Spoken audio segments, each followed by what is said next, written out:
তো এখন যদি আবার একটা মানবিক সেফ জোন পায়, সেফ করিডোর পায়, তাহলে বাকি রোহিঙ্গারাও চলে আসতে পারে। তারা এত বিপরীতমুখী স্বার্থের শক্তি যে তারা একটা বিষয়ে সম্মত হবে, এটাও একটা জটিল ব্যাপার। ত্রাণ পাঠাতে যায় বা যে কোনো ধরনের সহযোগিতা করতে যায়, সেটা বাংলাদেশ আন্তর্জাতিকভাবে একটা বিতর্কিত হওয়ার সম্ভাবনা দাঁড়িয়ে যায়। যে বিষয়টা হচ্ছে ডক্টর ইউনূস গত 9 মাস চললো ওনার ক্ষমতা আসার, উনি একবারও সাংবাদিকদের মুখোমুখি হন না। সীমান্তে বাংলাদেশের ঝুঁকি, এই বিষয়ে আমি যদি ফোকাস করি, মানবিক করিডোর এই প্রসঙ্গটি যখন উঠেছে সরকারের পক্ষ থেকে, এবং দু ধরনের বক্তব্য আমরা আলোচনায় যেতে যেতে সহজভাবে সেগুলো বুঝবো। মানবিক করিডোর করা হলে সেটি ঝুঁকি নাকি কৌশল, এটি বাংলাদেশের জন্য স্পর্শকাতরও বটে। আপনার মন্তব্য দিয়ে আসলে শুরু করতে চাই, আসলে সরকার কি বার্তা দিতে চাইছে? সরকারের দুজন ঊর্ধ্বতন ব্যক্তি প্রথমে দুটো মতামত দিয়েছেন। একজন বলেছেন আমরা নীতিগতভাবে মানবিক করিডোর করতে রাজি হয়েছি কিছু শর্ত সাপেক্ষে। আরেকজন বলেছেন মানবিক করিডোর নিয়ে কোনো আলোচনা হয়নি। শর্তগুলো অবশ্য পররাষ্ট্র উপদেষ্টা জানাননি। ফলে দুটো ব্যাপার, প্রথমত দুটো বক্তব্য একটু বিপরীতমুখী, আবার শর্তগুলো জানা যাচ্ছে না, এবং জাতিসংঘের পক্ষ থেকেও শর্তগুলো সম্পর্কে কিছু বলা হয়নি। ফলে একটা উদ্বেগ, উৎকণ্ঠা, শঙ্কা, কৌতূহল রয়েছে এই বিষয়ে। প্রথম কথা হলো যে আরাকানে একটা যুদ্ধ চলছে, সেখানে কিছু নানা ধরনের পণ্যের সংকট আছে, যুদ্ধ বিধ্বস্ত জনপদ, তাদের কিছু সহায়তা দরকার। কিন্তু যেটা আমরা জানি, আরাকান তো একটা সমুদ্র উপকূলের এলাকা। জাতিসংঘ যদি সেখানে ত্রাণ পাঠাতে চায়, জাহাজে করে সহজেই পাঠাতে পারে যদি আরাকান আর্মি এবং বার্মিজ সরকার রাজি হয়। তার মানে এখানে বাংলাদেশকে ব্যবহার করার কারণ হলো, বা এখান দিয়ে একটা করিডোর চাওয়ার মানে হলো এটা বিশেষ কিছু চাওয়া হচ্ছে। এবং আমরা জানি যে কোনো যুদ্ধ বিধ্বস্ত এলাকায়, যুদ্ধ ক্ষেত্রে মানবিক যে কোনো করিডোরেরই একটা সামরিক প্রেক্ষিত থাকেই, একটা নিরাপত্তার বিষয় আসে। সেক্ষেত্রে এখানে প্রথম প্রশ্ন আসে যে মানবিক করিডোরের কোনো সেফ জোন হবে কিনা, কারণ মানবিক করিডোর মাত্রই সেফ জোনের প্রসঙ্গ চলে আসে। সেই ক্ষেত্রে আবার আরেকটি প্রসঙ্গ চলে আসে, এটা কি নো ফ্লাই জোন দিয়ে কাভার করা হবে কিনা। তখন আবার তৃতীয় প্রসঙ্গ চলে আসে যে নো ফ্লাই জোন এনশিওর করবে কে, এটা নিশ্চয়তা কে দিবে। নো ফ্লাই জোন কেউ যদি ব্রেক করে তাকে থামাবে কে, তার মানে এর একটা গ্যারান্টর দরকার আছে। এখানে আরও তৃতীয় শক্তিরও প্রয়োজন আছে। এই বিষয়গুলো চলে আসার কারণে মানবিক করিডোর নিয়ে উদ্বেগ, উৎকণ্ঠা, আলোচনা হচ্ছে। আমার কাছে যেটা মনে হয়, আমি দুটো বিষয়ে উদ্বিগ্ন। একটা হলো এটা কি দ্বিমুখী করিডোর হবে কিনা, অর্থাৎ বাংলাদেশের ভিতর দিয়ে আরাকানে পণ্য বা কিছু যাবে, আরাকান থেকেও আসতে পারবে কিনা।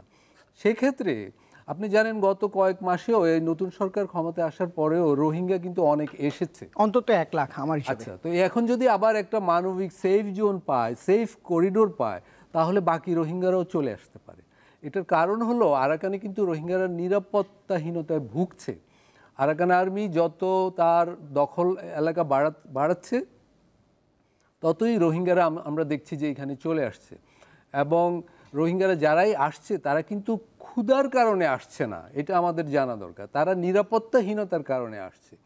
ফলে এখন আমরা যে মানবিক করিডোর দিচ্ছি, এর ব্যবস্থাপনা কার হাতে থাকবে, এইটার যে পণ্যগুলো যাবে সেটার বিলি বন্টনে রোহিঙ্গাদের যুক্ত করা হবে কি না, এবং তার বিনিময়ে বাংলাদেশ আসলে কি পাচ্ছে, অর্থাৎ এখানে বাংলাদেশের স্বার্থটা কি। দেখুন, আমরা যখন রোহিঙ্গাদের আশ্রয় দিয়েছিলাম 2017 সালে, সেখানেও কিন্তু কূটনীতিকভাবে বাংলাদেশ লাভবান হয়েছে কিছু মানুষ বা তখনকার পলিসি মেকাররা, কিন্তু বাংলাদেশ তো একটা বোঝা এখন একদম মহাসংকটের মধ্যেই। এখনও আমরা যে মানবিক করিডোর দিচ্ছি এটা বিশ্বে প্রশংসিত হবে, কোনো সন্দেহ নেই। অর্থাৎ কূটনীতিকভাবে বাংলাদেশের নীতি নির্ধারকরা এগিয়ে থাকবেন, কিন্তু প্রশ্ন হলো এইটা বাড়তি জটিলতা তৈরি করবে কিনা। কারণ গ্লোবালি যেখানে মানবিক করিডোর দেওয়া হয়েছে সেখানে কিন্তু নিরাপত্তা সংক্রান্ত জটিলতা কিন্তু বেড়েছে বা যুক্ত হয়েছে। আমি আরেকটা প্রসঙ্গ বলতে চাই যে আরাকানে কিন্তু ভারত এবং চীনের প্রচুর বিনিয়োগ আছে। ফলে এই মানবিক করিডোর দিতে হলে জাতিসংঘ চাইলেই কিন্তু বাংলাদেশ যে দিতে পারবে, বা বাংলাদেশের শর্ত জাতিসংঘ মেনে নিলেই যে দিতে পারবে, এটা সহজ নয়। কারণ এতে ভারত এবং চীনের সম্মতির ব্যাপার আছে, এবং তারা এত বিপরীতমুখী স্বার্থের শক্তি যে তারা একটা বিষয়ে সম্মত হবে, এটাও একটা জটিল ব্যাপার। নিশ্চয়ই এই বিষয়ে আরও গভীরভাবে জানতে চাই। আপনাকে একটু থামিয়ে দিয়ে আমি একটু আনিস আলমগীর আপনার কাছে আসতে চাই। সরকারের পক্ষ থেকে দুটি বক্তব্য আমরা পেয়েছি, যেমনটা স্যার বলছিলেন। আমি বলতে চাই যে তাহলে তো বোঝা যাচ্ছে যে সীমান্তে বাংলাদেশের একটা ঝুঁকিপূর্ণ অবস্থায় আমরা আস্তে আস্তে যাচ্ছি। আবার সরকার তার স্টেক হোল্ডারদের সঙ্গে, আমি রাজনৈতিক দলগুলোর সঙ্গে বা দেশের মানুষের সঙ্গে আলোচনার বিষয়টিকে আপনার সামনে আনতে চাই, সেটি দেখছেন কিনা এত বড় সিদ্ধান্ত নেবার আগে, আর আমরা কতটা মানবিক হতেও পারি বা হতে নাও পারি কিনা, বা মানবিক হওয়া উচিত কিনা। আমার কাছে তথ্য, আরাকানের 80 থেকে 90% এলাকা আরাকান আর্মি মিয়ানমারে দখল করে নিয়েছে। ওইখানে অবশ্যই একটা মানবিক বিপর্যয় তো নেমে এসেছে। আবার স্যার বলছিলেন যে যত আরাকানের শক্তি বাড়ছে, রোহিঙ্গারা আগমন বাংলাদেশে ততটাই বাড়ছে। আপনার শেষ দিক কথা নিয়ে আমি শুরু করি, যে রাখাইনে যে আরাকান আর্মি একটা আমরা যেগুলো বলি নন স্টেট অ্যাক্টর, তাদের যদি 90% জায়গা যদি দখলই থাকে, তাহলে আসলে আপনার এখানে আপনি শান্তি স্থাপন করার যে যুক্তি নিয়ে যাচ্ছেন, বা আপনার কাদের সাথে আলোচনা করবেন, এবং সেই বিষয়টা তো সবার সামনে চলে আসে। এখানে যদি আমরা এখন ত্রাণ পাঠাতে যাই বা যে কোনো ধরনের সহযোগিতা করতে যাই, সেটা বাংলাদেশ আন্তর্জাতিকভাবে একটা বিতর্কিত হওয়ার সম্ভাবনা দাঁড়িয়ে যায়। এই বিতর্ক আপনি যেটা আলতাফ ভাই বললেন, যে চায়না আছে এখানে রাশিয়া আছে, এখানে ভারতের স্বার্থ আছে, এখানে আমেরিকান স্বার্থ তো সবার আগে দেখা হচ্ছে এখন, যারা আরাকান আর্মির সঙ্গে বড় ধরনের যোগাযোগ রেখে তারা চলছে। এবং বাংলাদেশের মানুষ একটা বড় ধরনের অন্ধকারে আছে। এই অন্ধকার আমি মনে করি যে বাংলাদেশ গভর্নমেন্ট নিজেই সৃষ্টি করেছে। যেমন প্রথমে আপনার আমাদের পররাষ্ট্র উপদেষ্টা উনি বললেন, আপনি জানেন যে আমরা নীতিগতভাবে সম্মতি জানিয়েছি এখানে, কিন্তু আমাদের কিছু সত্য আছে, সত্যগুলো উনি বলছেন নাও বলতে পারেন, কিন্তু সেই সত্যগুলো আসলে তো নীতিগতভাবে আপনি যদি সিদ্ধান্ত নিয়ে থাকেন, জনগণের জানার অধিকার আছে। এখন এই কথাগুলোকে নিয়ে আমাদের যে আপনি যেটা বললেন স্টেক হোল্ডার যারা আছে, বিএনপি, অন্যান্য রাজনৈতিক দল, আওয়ামী লীগকে তো আপনি পাত্তাই দিচ্ছেন না। দেশের জনগণও বড় স্টেক হোল্ডার। স্টেক হোল্ডার তারা তো রাজনৈতিক দলগুলো তো তাদের প্রতিনিধিত্ব করে সেই ক্ষেত্রে। তো আপনি তাদের জনগণের সাথে তো আপনি জনগণের কথা বলতে পারবেন না। জনগণের যেটা কথা হচ্ছে, এখন আপনি রাজনৈতিক দলগুলোর সাথে কোনো আলাপ করলেন না, আপনার যারা এটা এক্সিকিউট করবে তাদের সাথে কোনো আলাপ কি করেছেন আপনি জানেন, আপনি জনগণকেও জানাচ্ছেন না। এবং সবচেয়ে দুঃখজনক যে বিষয়টা হচ্ছে, ডক্টর ইউনূস গত 9 মাস চললো ওনার ক্ষমতায় আসার, উনি একবারও সাংবাদিকদের মুখোমুখি হন না। এইটা আসলে করিডোরটা কেমন হবে, কী জিনিস যাবে, কোনখান থেকে কোনখানে যাবে, সেই সব কিছু একটা ধূম্রজালের মধ্যে আছে। আপনি এখানে যদি করিডোর করতে হয়, যদি আপনি কিছু সহযোগিতাও করতে হয়, এখানে মায়ানমার অবশ্যই ইনভলভ হবে। মায়ানমার আপনাকে কয়েকদিন আগে চিঠি দিয়ে জানিয়েছে যে তোমরা যে আরাকান আর্মির সাথে যোগাযোগ করছো, সেটা আমরা আমরা বিরোধিতা করছি, সেটা আমরা আপত্তি জানিয়ে রাখছি। মায়ানমারের আপত্তি বাংলাদেশ কতটুকু নেবে না নেবে আমি জানি না, বাট এখনও তো মায়ানমারের সঙ্গে রিলেশন কূটনৈতিক তাহলে সেই জায়গায় বাংলাদেশের ভূমিকা কী? অন্যদিকে এখানে বড়োভাবে ইনভলভ চায়না, যার কথা আগে বলছি, বড়োভাবে ইনভলভ ইন্ডিয়া, কারণ এই দুই দেশেরই বিনিয়োগ সেখানে যথেষ্ট পরিমাণ বিনিয়োগ রয়েছে।